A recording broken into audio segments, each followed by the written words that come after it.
So Victor asked, hey, look, I think with Grab, you saw a lot of positive impact, right? But what were some of the challenges that you faced? Look, there were a number of challenges, right? One was around, when we first started out, one was around ensuring that as we built these services, we were able to scale with the needs and the growing, the requirements of Southeast Asians, right? Look, the population of Southeast Asia is about 640 million people now. And when you're one of the few companies in Southeast Asia that provide a service, and it's a service that becomes a fundamental need, the expectations are a lot higher, right? Extremely high expectations, because people rely on you to get to work, to earn a living, to get their kids to school, or to ballet, or to rugby practice, right? And so if you go down, all of a sudden, you're not only letting all these customers down, you're letting entire cities down. Because now all of a sudden, all these people who are relying on Grab to get around are trying to find other means of moving around. And so that was challenge number one. Challenge number two is, if you travel around Southeast Asia, you will recognize how poor some of the infrastructure is, and how some of the services that some of the global partners in the world provide, right? Things you take for granted, even here in Romania, like GPS, map quality, your places database. And in Southeast Asia, look, they're not great. And it's not a focus for some of the big players, right? Some of them are great partners for us. And so we recognize that in order to truly meet the needs of these customers, we would have to build these services ourselves. We would have to go out and figure out how to get all the POIs, places of interest for people who are not familiar, right? And so over time, we've had to build that knowledge. And we've been lucky that some of our great partners have helped us with that, right? So those were some of the challenges as well. As we moved into payments, there's challenges around working with regulators and being able to tweak a product based on the different regulators. In certain countries, you'll have multiple regulators for the same industry, right? And you have to keep them both happy. And so that's always a challenge. And we've been able to, luckily because of our good relationship with governments, we've been able to overcome some of that as well. That's one of the questions. So companies like Uber and Taxify have lots of legal issues in Western countries. How are the regulations in SEA in this field? Yeah, look, I think our co-founder, our co-founder's grandfather was a taxi driver, yeah? And when we started out in Kuala Lumpur, again, our message was simply around providing safe transportation.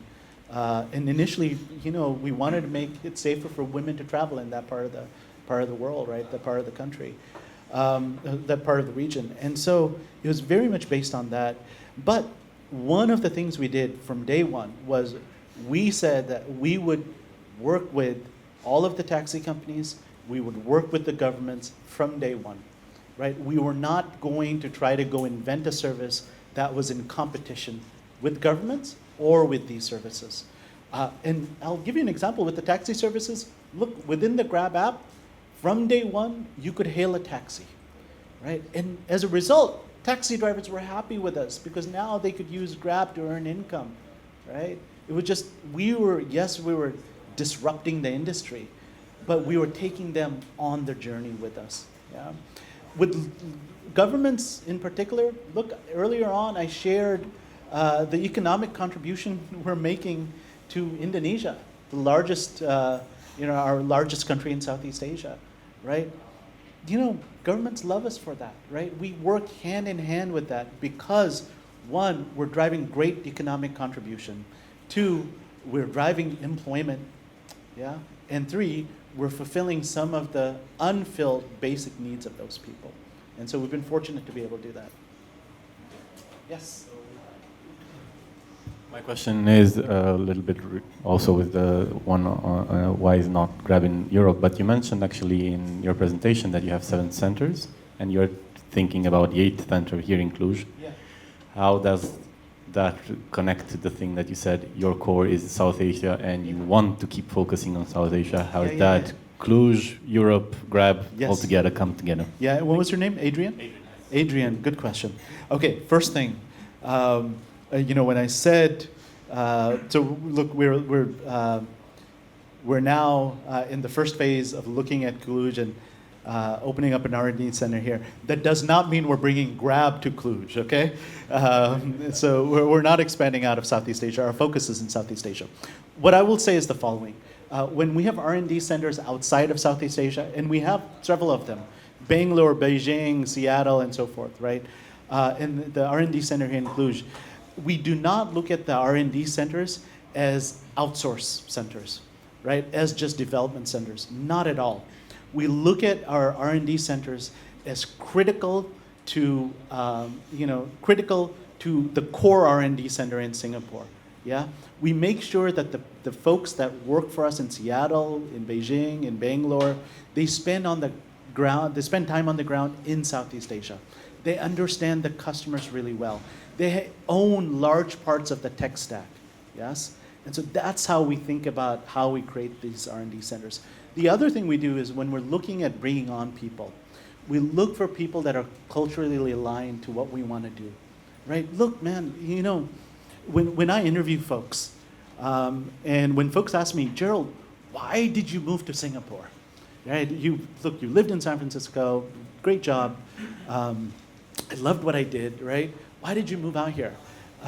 Look, the reason I did is there are very few places in the world, right? Very few companies in the world where you can join, and on day one, you start making a contribution that's impacting the lives of so many people.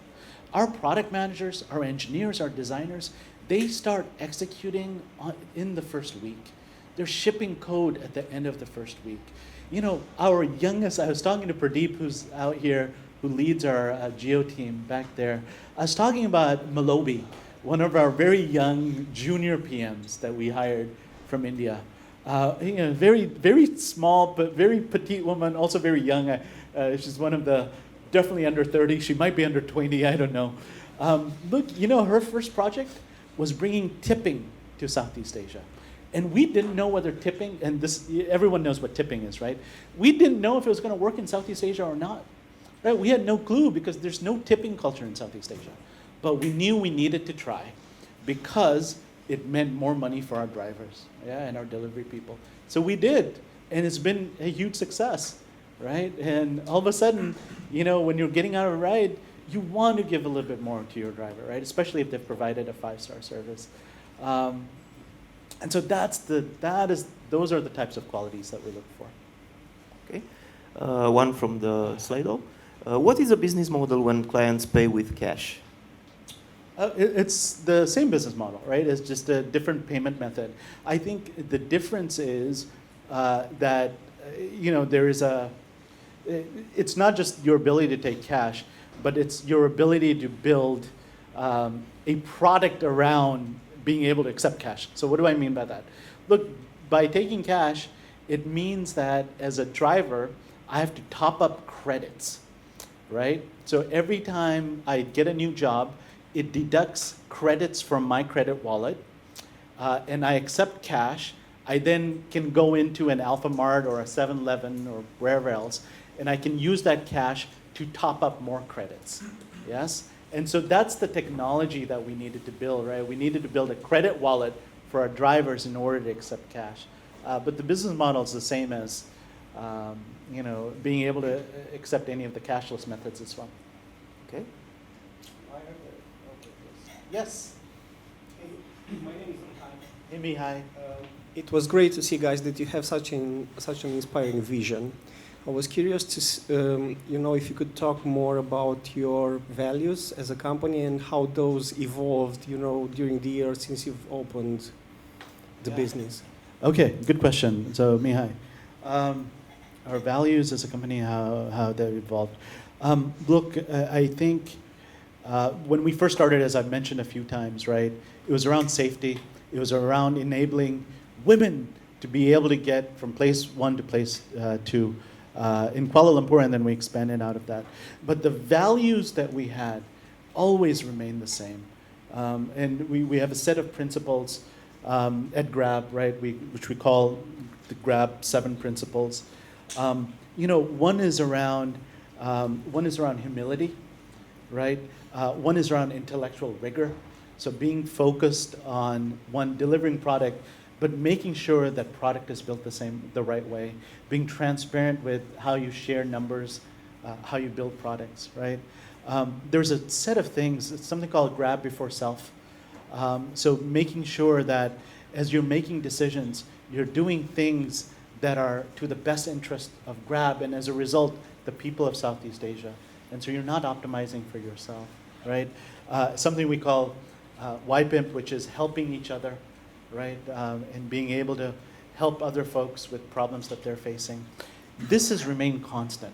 But the one thing I will say, Mihai, is what I've mentioned a few times at the presentation, which is, the one obsession we had, the single core principle that's driven our growth in the last 70 years is we've always been focused on improving the quality of lives of our customers.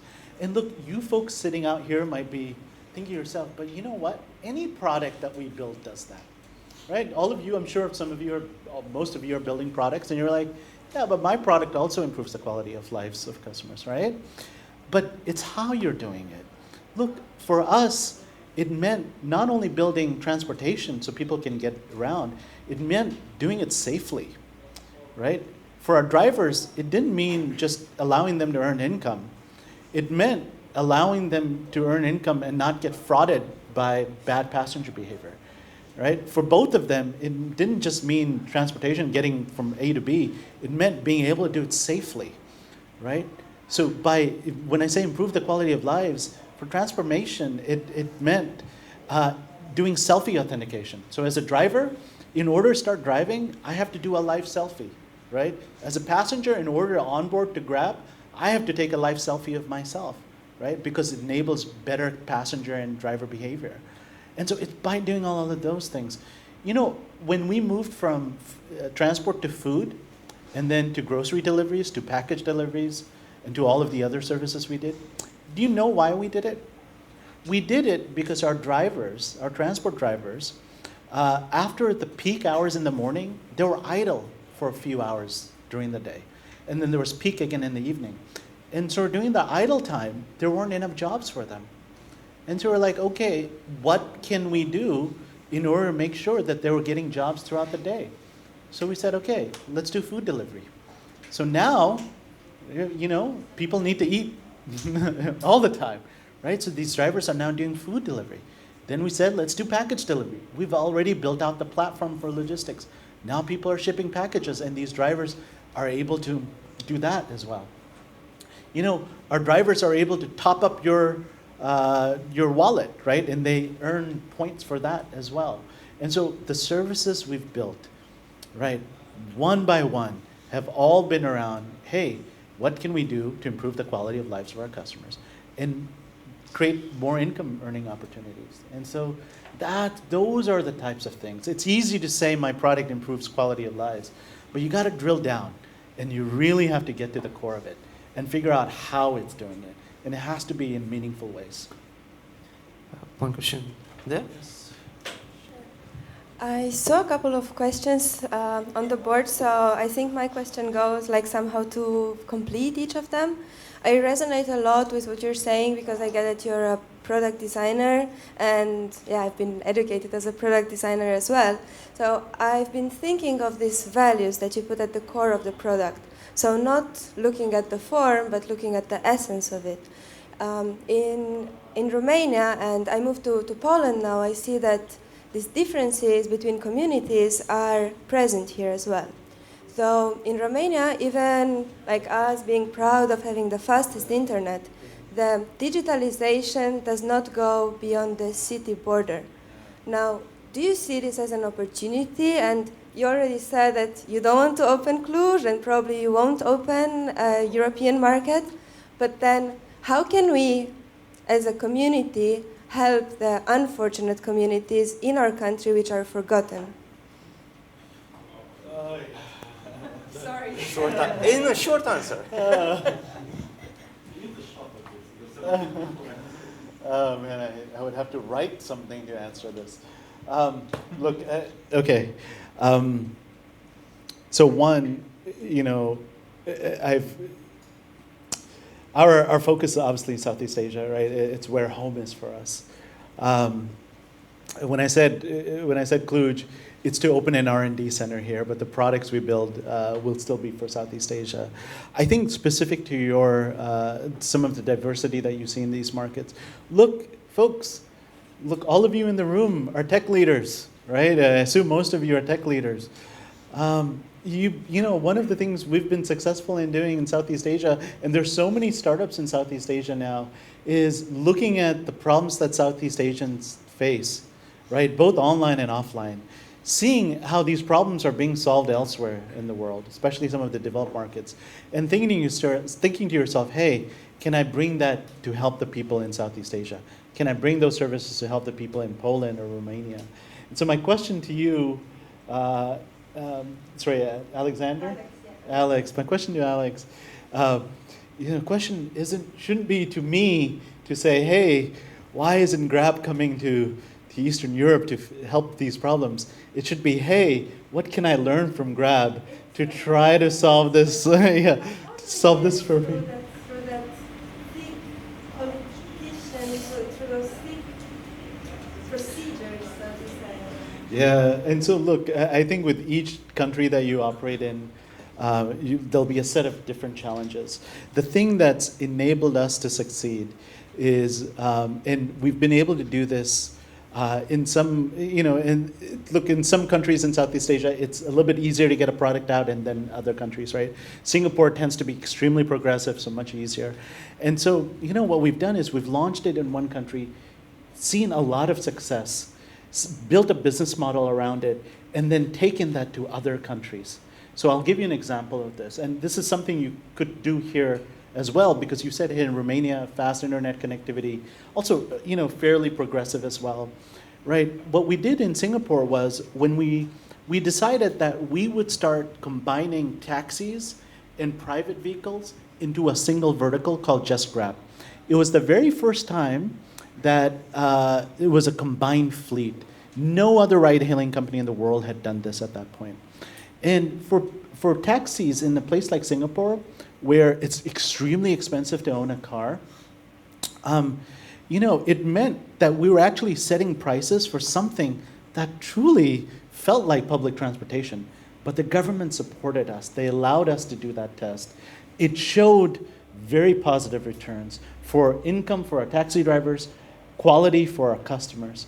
And then we took that model to Malaysia, right? We took that model to Indonesia. We took that model to Vietnam, right? To other places in Southeast Asia. And once we showed our governments in these countries that, hey, we tried this in Singapore, it worked, this is the response, they opened up. And they were willing to work with us as well. So it's, off the top of my head, that's the best I have, Alex, okay? Okay, there were a lot of more questions, but unfortunately we're out of time. If you want to answer one of them, there was there was a question around. Okay, let's see. The answer one is lots around politicians. Why are there no super apps like Grab outside Asia? That's a good one, because I talked about super app a lot, and I hope everyone here understands what one is. Look, we didn't start off as a super app, right? We started off as just transport. Look, and this goes back to Alex's question around internet speeds and differences between the different countries here in Eastern Europe. The same thing happens in Southeast Asia, right? Singapore has amazing internet connectivity rates, but then you go out to even some parts in Malaysia, right, and Indonesia and so forth, and the quality is very poor, the speeds are very poor. If you go to the rural areas, the devices are so different. And in fact, you can't hold a lot of apps on these devices. And so here's what we noticed. We recognized, just like in China, and super apps started out in China, it started out because it started out on the internet, right, with desktop, when there were these huge portals. And so in China, because of the firewall, when you went to a website, it took so long to load that you wanted all of your information that you need for that day on a single site. Yeah, and so that practice then evolved into mobile experiences, so super apps for China. In Southeast Asia, the reason we went with the super app direction was a couple of reasons. One, because of the types of devices, the internet connectivity rates. Once you've gotten a customer to download an app and start it up, by the time they get there, you want to allow them to access all the services. That was one. Second, we had customers who only ever downloaded or used five apps ever, right? And so if they weren't using our app for food, they would delete that app. Yeah, and so because transport was such a frequent use case and people needed it for transport, we made a decision that, hey, if we wanted them to use Grab for all these other services, we would need to build it into the same app. Yes. Third thing is, look, it takes a long time to get to 150 million downloads. And we didn't want to start at 0 downloads for each new app that we launched, right? And so that's why Super App was so important. I don't know who asked this. Super App was so important in Southeast Asia. You see so many other players doing that. I don't know if you saw the news, but Uber just announced that they were now bringing Uber Eats back into the Uber app, right? And so you see, and look, I don't know if it's the right thing for them or not, right? But you see that happening. I will end with one final note on why Super App in Southeast Asia and why it's important for Grab. Grab also does payments, right? This app that allows you to do rides and order food and do deliveries is also your digital wallet. And so your money is there, right? And you want to be, the glue that ties all of the services that we have is this payments platform and our rewards platform. And so when this app becomes a wallet, you want to have easy access to it. It needs to be top of mind. And it needs to be in the same app that all your services are in. And so that's why Grab is Southeast Asia's largest super app. Thank you very, very much for your answers, and thank you very, very much for your questions.